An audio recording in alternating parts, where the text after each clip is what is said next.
Hello again. As you probably know, the Imperial Palace here of Zeus houses an enormous collection of antiquities, curiosities, antiques, um, memorabilia, and just treasures of all sorts.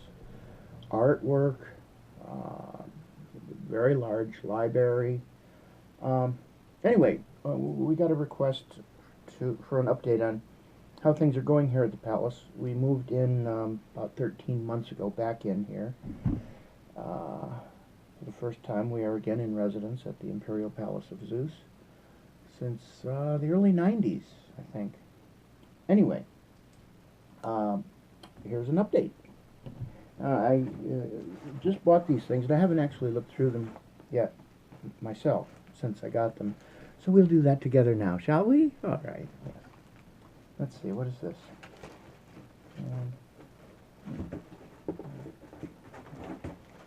Here, Doug MacArthur. This is the Pittsburgh Sun-Telegraph, January 4, 1942. Oh, well, I guess we all know who that is, don't we? Let me see, I will do my best Frank Roosevelt impression. December 7th, 1941, a date which will live in infamy. The United States of America was suddenly and deliberately attacked by naval and air forces of the Empire of Japan.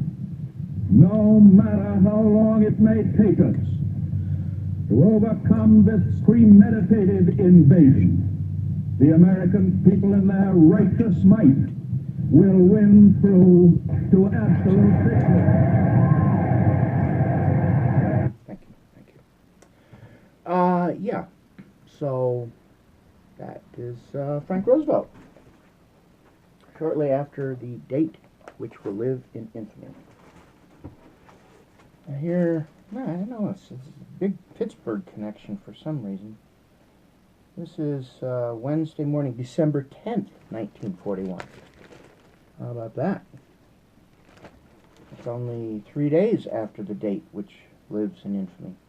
U.S. facing long, hard war, but will win, President says. Jap troops start drive on Manila. Magandang umaga po, kumusta ka? Mabuti? Little Tagalog there for you Filipino friends. Nippon bombers use equipment made in Germany. Ach, Deutschland. Deutschland über alles. 7-day plant week is proposed. Roosevelt wants machinery operated at full time to defeat Japan. Nation is called upon to make supreme effort. Roosevelt lists Germany and Italy alongside Japan as enemies. Denies Tokyo, spelled Tokio, control of Pacific. Well, those were exciting, interesting times, weren't they? What's this? The Muncie, May 1899. Wow. That's pretty freaking old. I don't know what, I don't know from this Muncie thing. I never heard of it. But that's 116 years old. Wow. Cool. Let's see, this is Boy's Life, July 1965. Surfing, swimming. I don't know what the heck that's supposed to be. Playing third base. Oh, it's baseball. Okay, baseball down there at the bottom. All right. Yeah. Kind of modern-looking art for 1965. July 1965. I was a boy my own self. I think that Boy's Life is the official publication of the Boy Scouts, although I'm not positive. I was a Cub Scout. I was never a Boy Scout. I was rather perspicacious for a little kid, and as a Cub Scout, I could see where things were heading.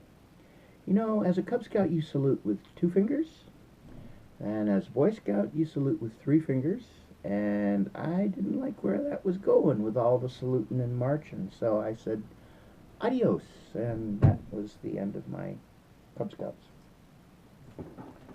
Here is an issue of Collier's, the National Weekly. This is from June 14, 1919. Wow. All right. That's almost 100 years old. Joseph Conrad, The Crime of Partition, an interpretation of the spirit that has kept Poland alive through decades of persecution. Ah. Dzień dobry. Jak sprawy? Dobrze. Dziękuję. Proszę.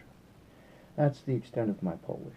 My grandmother was fully Lithuanian, but I don't speak much Lithuanian. I can say thank you. Ačiū. That's about it. So. Oh, wait a second. What else do we have here?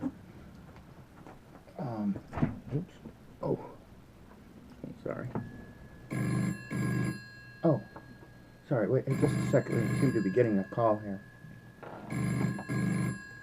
Hello? Oh, there's a button here I have to push. Hang on. Hello? Oh. Alexander? Yes, Mr. Bell. Yes. Gosh. Really? A date which will live in infamy? Yeah, we heard. Yeah. Well, thanks for calling. Oh, wait. Oh, shoot. Oh, the call was dropped. Dang it. What the heck now?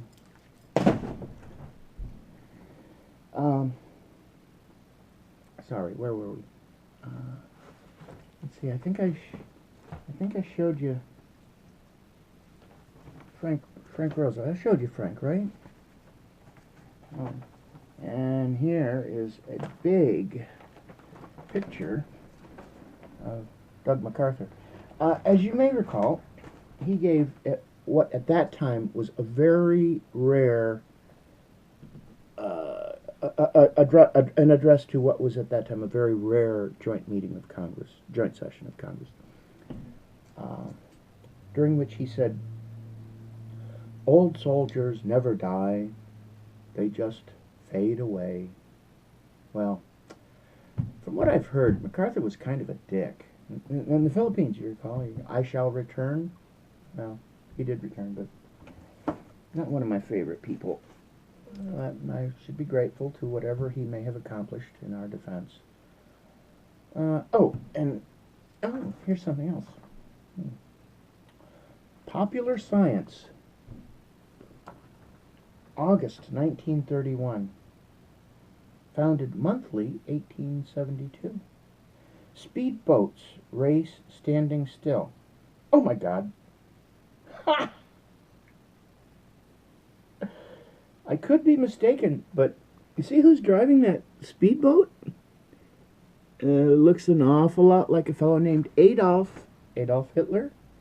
You know, his original name was Schicklgruber. If I was named Schicklgruber, I'd probably change it to Hitler too. Or would have done in the early 30s before that name was besmirched forever and ever. Page 54. Well, let's see what's on page 54. Of course, in 31, even Hitler, I don't think it was realized what an asshole he was about to become.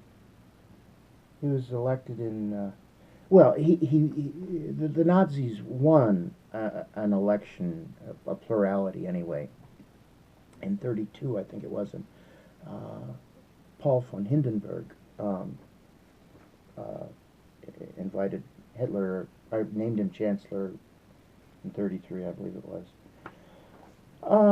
So as Bernie Sanders says, Hitler was indeed elected in a sort of a democratic process. Of course, the Nazis with their brown shirts were coercing a lot of people, and it wasn't really a fair election, but that's what you got to watch out for. You know, you got your Trump and all this stuff. You're having a good time now, but the Nazis were having a good time in 32 also. Look what happened. So you got to, you can't just, you got to be careful what you're voting for.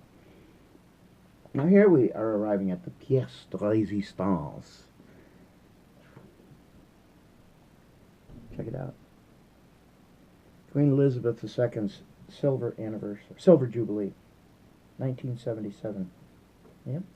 She recently had her diamond jubilee, which is 60 years on the throne, and Victoria celebrated hers in 1897, her diamond jubilee, and she went on to reign for another, well, almost 4 years. She reigned from, let's see, she was born in 1819. She became queen in 37 at the age of 18. In fact, her uncle, King William IV, died just after her 18th birthday, and then Victoria became queen. She reigned until 1901, just the first days of the 20th century. 64 years. I don't know if you heard that. Door slammed. Anyway, Elizabeth ascended the throne in 1952. She was in a treehouse in Kenya with Philip when she became queen. Her dad, George VI, in whose reign I was born, by the way. He died in 52. I think it was February, but I won't swear to it. Anyway, Elizabeth next year will become the longest reigning monarch in British history. She is about to surpass, God willing, Victoria. And here is the greatest treasure of this latest batch of acquisitions. Her Majesty Queen Elizabeth II, Silver Jubilee, 1952 to 1977. Dieu est mon droit. God and my right. Honi soit qui mal y pense. Order of the Garter. It doesn't say that on there, but it is. So there you have it. This is the treasure. It will go in the glass cabinet of curiosities as soon as I get it set up here at the palace. It's in storage right now. I've got to get it over here. Well, I see we're running on, so remember, Londinium, established 47 AD. Yes. So, yeah.